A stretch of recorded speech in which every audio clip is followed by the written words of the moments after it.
Last class में हमने work पढ़ा था। वर्क के काफी सारे न्यूमेरिकल्स करे थे एंड हमने क्या सीखा था? Work is what?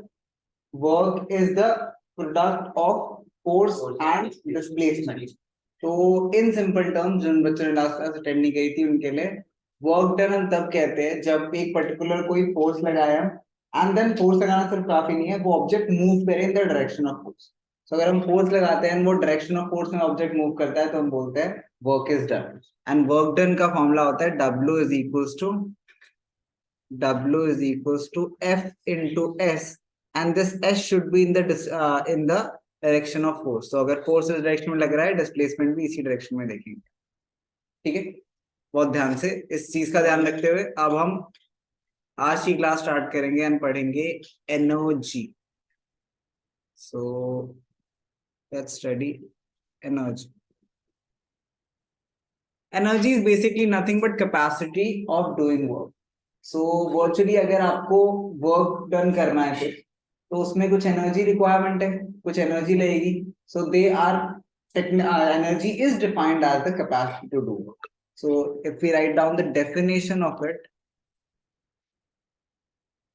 just a second. Yeah. So if we write down the definition of it, energy of an object, लिख सकते हो साथ में आप, energy of an object is defined as its capacity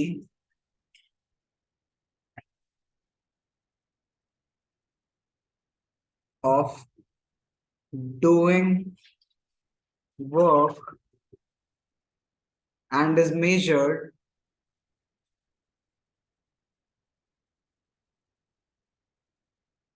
by the total quantity of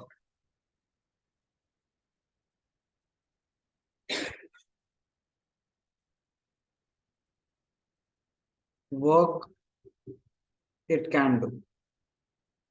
तो जैसा हमने discuss करा, energy is the capacity of doing work.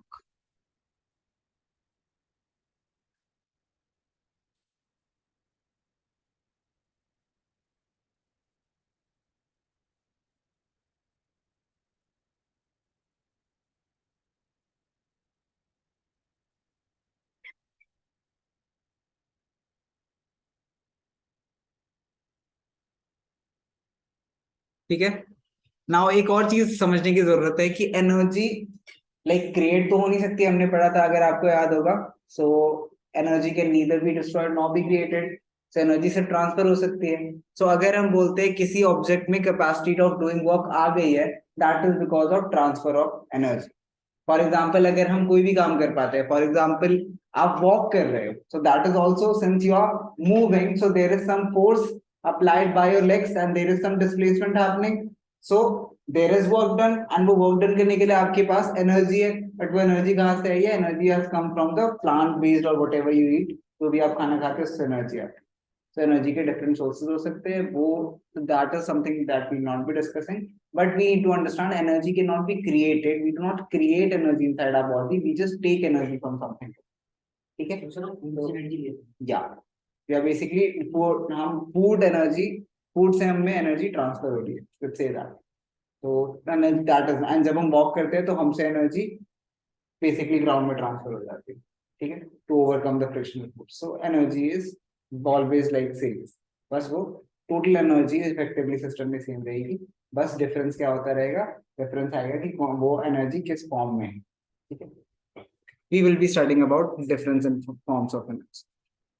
Now unit of energy is same as the unit of work, so unit of energy is also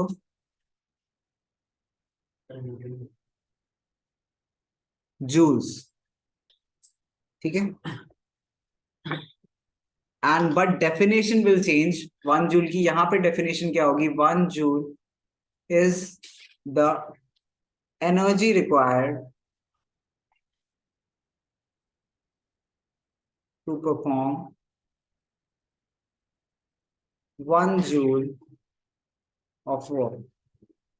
तो बस definition change हो गई 1 joule की energy में, वरना यूनिट सेम रही। So work में क्या डेफिनेशन थी 1 जूल की?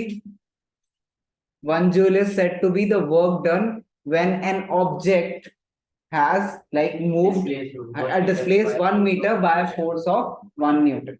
So that was the definition of 1 joule, but energy के केस में जो joule की definition change हो जाती है. So अगर आपको ऐसा यूनिट ऑफ एनर्जी डिफाइन करने का कहा जाए तो आप ये करोगे, ऐसा यूनिट ऑफ वर्क डिफाइन करने का कहा जाए तो मैंने आपको इससे पहले जो बताया, ठीक है, डिफरेंस है दोनों बातें.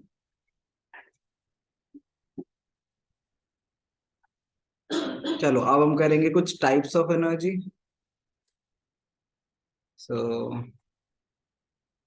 Let's see kinetic energy.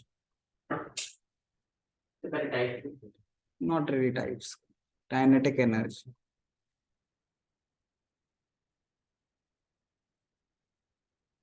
ठीक है. सो इसके ब्रैकेट्स में हम लिख लेते हैं ड्यू टू मोशन. क्यों? बिकॉज ये वो एनर्जी है जो ऑब्जेक्ट में आती है उसकी मोशन में होने से. सो कैन बी एग्री कि अगर हमारे पास एक स्टेशनरी कार है एंड एक फास्ट मूविंग कार है, सो जो फास्ट मूविंग कार है उसमें ज्यादा एनर्जी होगी. तो वो ज्यादा एनर्जी क्यों होगी? बिकॉज कार तो दोनों ही केस में सेम है, लेकिन since it is moving fast it has more energy. So जो स्पीड की वजह से एनर्जी आती है एक ऑब्जेक्ट में उसे हम बोलते हैं kinetic energy. This is what will be right in the definition of it also. So kinetic energy of an object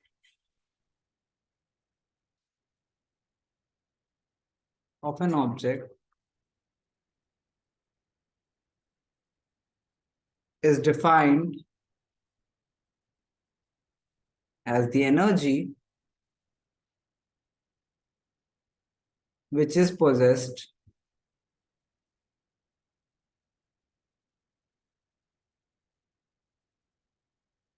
by the virtue of its motion.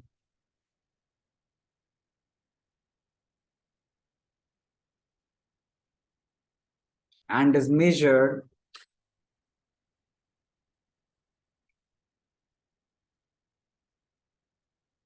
by the amount of work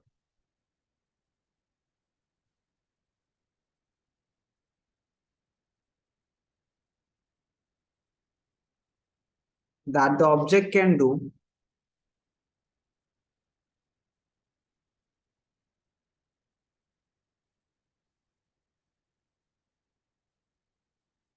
against an opposite force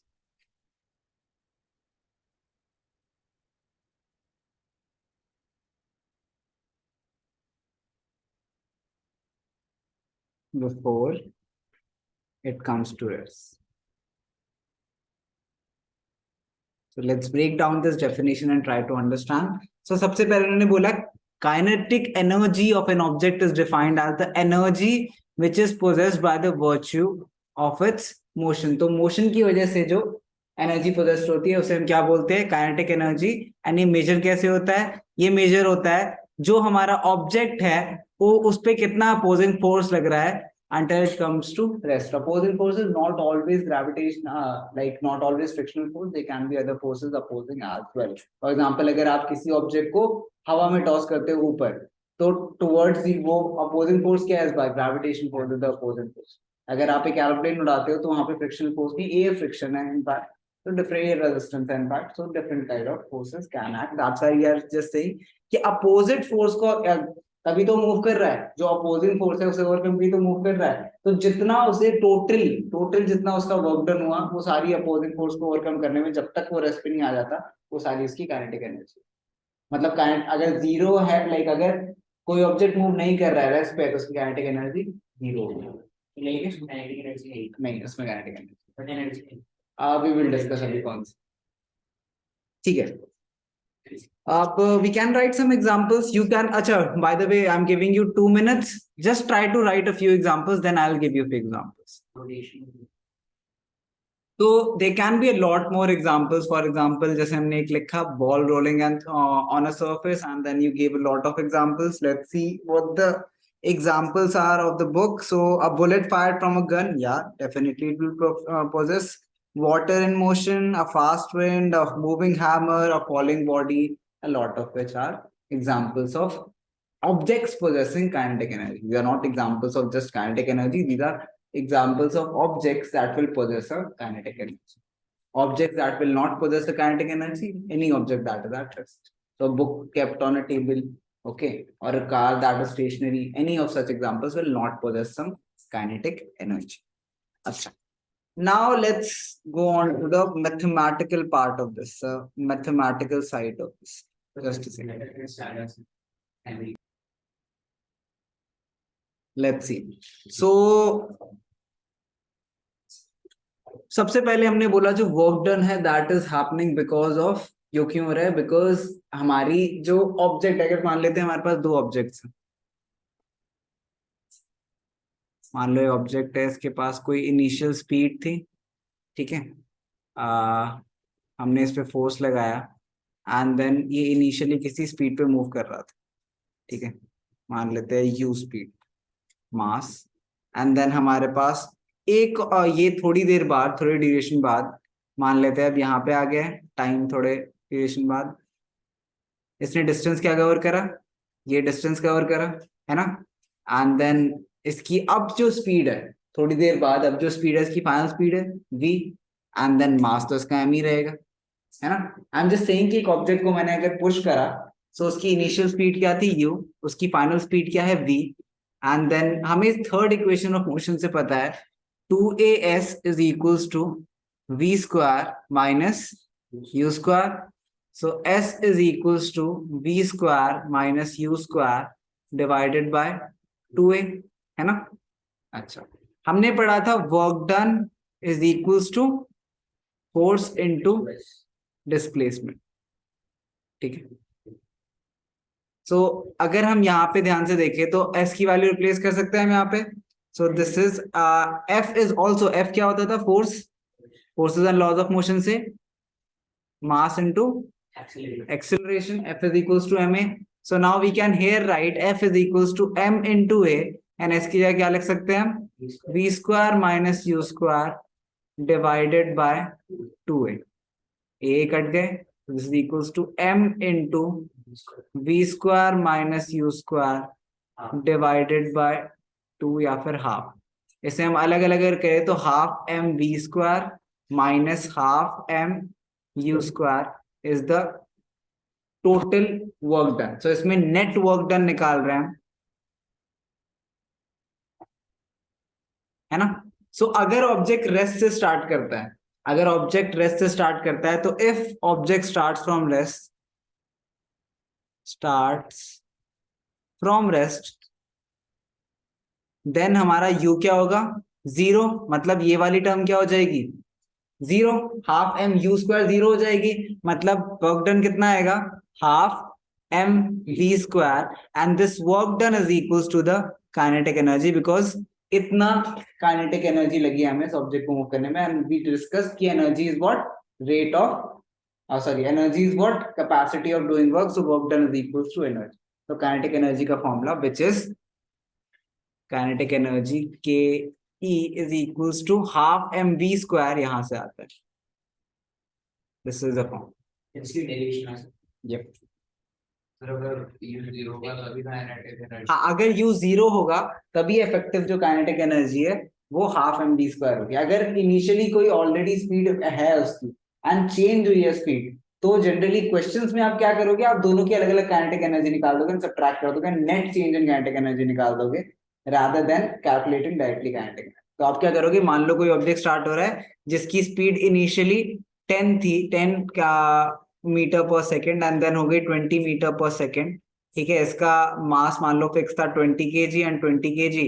सो आप क्या करोगे, आप पहले इस part का kinetic energy निकालोगे half M we square से, then इस पार्ट का निकालोगे kinetic energy half M we square से, एंड देन दोनों को सब्ट्रैक्ट कर दोगे, नेट इफेक्टिव आ जाएगा, which is exactly doing as half M we square minus half M G square. सो कर वही रहे हो, बस लिखा अलग तरीके से करो। तो फॉर्मूला आप हमेशा यही यूज कर सकते हो, 10 1 formula is enough. Anyways note this down when we will solve some numericals, तो आपको और अच्छे से समझ आए।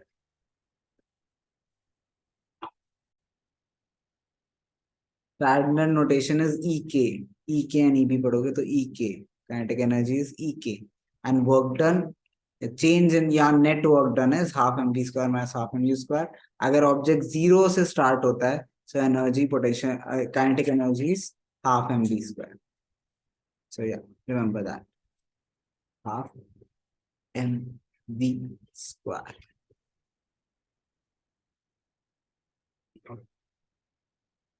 फर्स्ट क्वेश्चन देखते हैं. How fast should a man, किसी को भेज दे, किसे भेज, राघव को भेज. हाउ फास्ट शुड राघव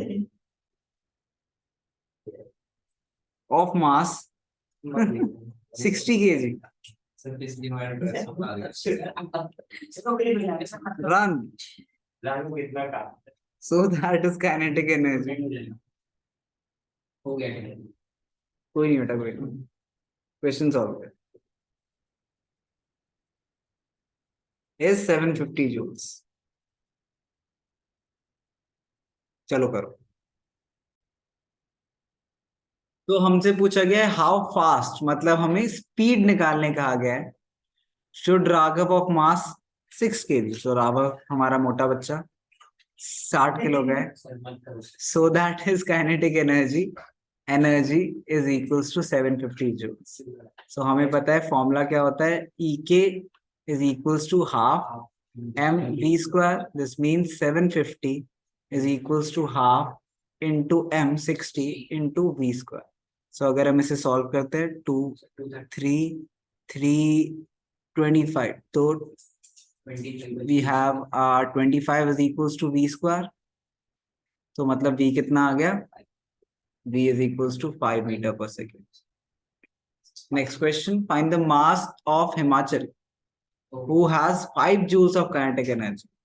तो ये हमारा दबंग बच्चा बहुत सारी एनर्जी के साथ 5 joules and moving with the speed of 2 meter per second.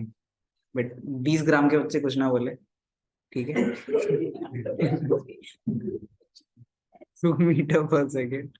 So we have EK is equals to half mv square. This means 5 is equals to half into m into v square is 2 square. So this is 1 2 से 1 2 cut जाएगा, and then we have m is equals to 5 by 2, which is exactly 2.5 kg.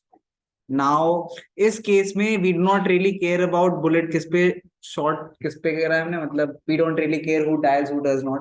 We only care about कि work done कितना है. So हमें मास दे रखा है, mass of the object that is the bullet is 20 grams. But हमें पता है हम इसे कन्वर्ट करेंगे किसमें, किलोग्राम्स में. सो this is 20 upon 1000 kilograms, which is 0.02 kg. Now strikes the tree and goes to the other side. Velocity, तो initially उसकी वेलोसिटी थी 500 मीटर पर सेकेंड. उसकी फाइनल वेलोसिटी आई 400 मीटर पर सेकेंड. हमें calculate work done by the bullet निकालना है, तो हमें पता है work done is equals to half M we square minus half M you square. अगर हम हाफ एम कॉमन ले लें तो simply v square minus u square, which was the formula given to us. So this is equals to half into mass 0.02, which is 20 upon 1000 into v square minus u square. So this is कितना हुआ 500 minus 400. So this is 20 upon 2 into 1000 into 100. एक second, मैंने कुछ गलत करा. Oh हाँ, sorry, मैंने square किया. स्क्वायर्स, तो 5 square minus 4 square, which is my bad. So यहाँ पे जो जीरोस कट सकते हैं काट देते हैं. We have 1 upon 100 into 5 square 2500 2500. And then देखो यहाँ पे 2 जीरो है ना, तो कितने जीरो जाएंगे, 4 जीरो जाएंगे. तो 0 0 0 0 minus 4 4 16 0 0 0 0. So we have 9 25 minus 16 9 0 0 0 0 divide by 2 zero नीचे. सो 2 जीरो से 2 जीरो कट गए. We have 900 joules. बिल्कुल सही, 900 joules. ओके, सो या काइनेटिक एनर्जी, हाँ मतलब चेंज इन काइनेटिक एनर्जी होगा. काइनेटिक एनर्जी इनिशियली बुलेट की ये थी. इनिशियल काइनेटिक एनर्जी निकाल सकते हो आप, फाइनल काइनेटिक एनर्जी निकाल सकते हो, चेंज इन काइनेटिक एनर्जी निकाल सकते हो. ठीक है. so it has changed its kinetic energy and it will keep. चलिए हम ऐसा भी कर सकते हैं, नहीं हमने अलग अलग का फाइल और माइनस हाँ, अलग अलग निकाल के माइनस भी कर सकते, बिल्कुल सही होगा, ये रहा। ये भी ठीक है। ऑल्सो कभी कभी आपके पास काइनेटिक एनर्जी क्वेश्चन आएंगे जिसमें आपको ग्रेविटेशन से रिलेटेड क्वेश्चंस होंगे। तो मान लो आपको बोला जा रहा है an object is drop from a height of, मान लो आपको ये बोला जाता है कि object drop from a height of 2 meters, ठीक है, एंड उसकी initial velocity you know that is 0 meter per second, so like just before touching the ground की काइनेटिक एनर्जी कितनी होगी, ठीक है। सो मान लो ऐसा क्वेश्चन आता है, सो जी की वैल्यू आप लोगे, मैं क्वेश्चन बताता हूँ आपको कैसा आएगा। So we are saying that an object drop from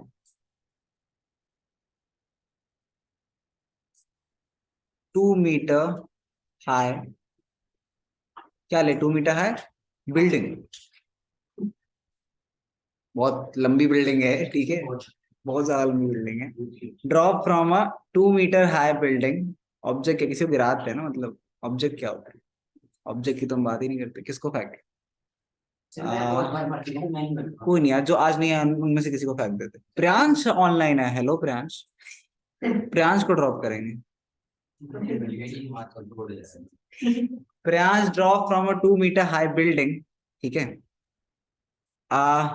find the kinetic energy, find his kinetic energy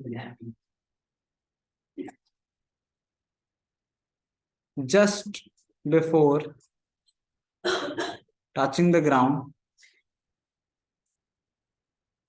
क्योंकि ग्राउंड को टच करने के बाद तो फिर नो मोर, so इसलिए सिर्फ फिर तो काइनेटिक एनर्जी बचेगी।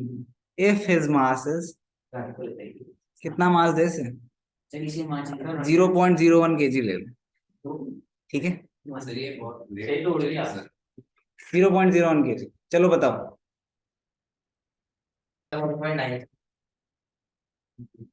अरे बेटा बाद में लड़ना, क्वेश्चन कर लेते हैं, मैं कराता हूँ आपको 9686। चलो देखो, हमने टॉप से प्रियांश कूदा है, ही इज लाइक जंपिंग और something whatever he wants to do, 2 meter, quite a long jump, high jump, sorry.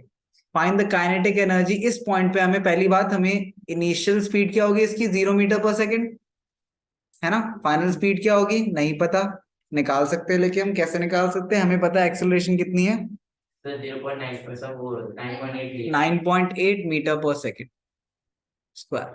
So equation of motion क्या कहती है, डिस्टेंस दे रखा है हमें 2 meter। अगर मैं थर्ड इक्वेशन ऑफ मोशन लगाता हूं, सो this is 2as is equals to v square minus u square, so 2 into a is नहीं पता, s is 2, ओ सॉरी ये तो पता है हमें, my bad, 2 into 9.8 into s is, s बोलो 2 माइनस 9 पॉइंट होगा प्लस ही होगा, नहीं towards the gravity, is equals to v square, है ना, final velocity square, so this is 2 root 9.8 is equals to v, final speed is 2 root 9.8 meter per second, ठीक है। So like square था तो आपको कन्वर्ट तो करना ही पड़ेगा उस, है ना। इसको सर वैसे भी तो कर सकते हैं सर। कैसे सर मतलब सर वर्क आपने बताया था, work is equal to kinetic energy, है ना। Sir work done is equal to kinetic energy, work done निकालोगे ना, सर 0 मीटर पर सेकंड, लेकिन फाइनल स्पीड कहाँ है, स्पीड तो है ही ना तेरे पास। वर्क डन निकालने के लिए अगर W इज इक्वल्स टू निकालते हो आप, work done is equals to, आप क्या कह रहे हो, F into S करा आपने, फोर्स क्या है, तो फोर्स तो सर निकाल देना सर। अच्छा फोर्स आपने कहा F is equals to M into A, which is mass is 0.01 into acceleration is 9.8, so we have कितना आएगा, divided by 100 तो 0.098 आएगा, है ना। ये आ रहा है, क्या आ रहा है, 098 फोर्स आ गया न्यूटन, 098 आना चाहिए। देन वर्क डन क्या आएगा, work done is force into displacement, इसके according we have a force of how much, आपने बोला force is 0.098 into displacement is 2, so this is 98 into 2 which is 0. Double करेंगे इसको तो 196 0.196 is the total work done. Is this equal to the kinetic energy? क्या रे 9.8 का root करना है एक बार कितना आ रहा है? I want to check the answer both ways.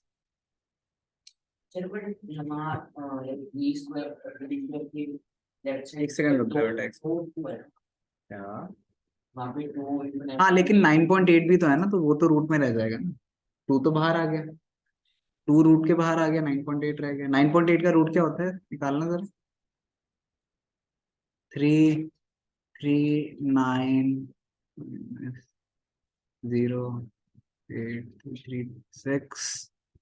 तो 3 पॉइंट समथिंग होगा so 2 3 velocity 6 approximately अगर वेलोसिटी 6 मीटर पर सेकेंड है तो एनर्जी के क्या आ जाएगी एनर्जी के is half m v square which is 6 square so we have 36 into by 2 into 0.01 so 212816 this is equals to कितना आएगा 0.1 हाँ अप्रोक्सीमेटली दोनों सेम ही है तो दोनों तरीकों से अगर एग्जैक्ट निकालोगे आंसर तो दोनों तरीके से आएंगे बट ठीक है ये हो ना स्पेसिफिक केस में रहा है बिकॉज यहाँ पे kinetic energy and kinetic energy is equal to energy energy कभी कभी kinetic energy and potential energy का सम होता है तो उस केस में वो तो मैंने अप्रोक्सीमेट करा तो मैंने जो करा वो गलत है नहीं सही है तो this work done is equals to this इस केस में energy is equals to 0.196 joules and since ये ग्राउंड से जस्ट पहले है तो आप इवेंचुअली पढ़ोगे कि यहाँ पे पोटेंशियल एनर्जी जब हम करेंगे तब बताऊंगा 0 है तो काइनेटिक एनर्जी इसी के इक्वल होगी हाँ ठीक है तरीके I will definitely come back to this question जब हम दोबारा पोटेंशियल एनर्जी कर चुके होंगे फिर उसके बाद आप देखोगे कैसे जैसे जैसे ऑब्जेक्ट मूव करता है विल बी कैलकुलेटिंग जैसे जैसे ऑब्जेक्ट मूव करता है वैसे वैसे उसकी kinetic energy and potential energy में क्या चेंज आता है एंड हम कंजर्वेशन ऑफ एनर्जी की भी प्रूव करें ठीक है अभी के लिए इतना काफी है ये आप नोट कर सकते हो एंड देन हम प्रोसीड करें सर वेलोसिटी सही है वेलोसिटी कितनी आई है सही है 2 हाँ तो ठीक है इसको मैं सॉल्व भी करता हूँ तो अगर मैं एनर्जी के हाफ mv स्क्वायर से भी निकालो which is equals to half into mass कितना है 0.01 इंटू वी स्क्वायर कितना है 2 into root 9.8 square this is equals to 0.01 by 2 into 2 square 4 into 9.8 so ये 224 आ गया and 9.8 into 2 is 0.01 into 1.96 sorry 19.6 and this is equals to 0.196 exactly same answer so no matter what method you use एक method में आपने किससे करा जो आपने पहले फॉर्मूले सीखे थे उससे एंड देन दूसरे मेथड में आपने इससे करा and if you really think about it आपने इन्हीं फॉर्मूले इसको यूज करके तो ये डेरिवेशन ये फॉर्मूला निकाला था सो इट्स मच लॉजिकल की दोनों सेम चीजें नहीं ठीक है चलो अभी ये नोट कर लो एंड जा सकते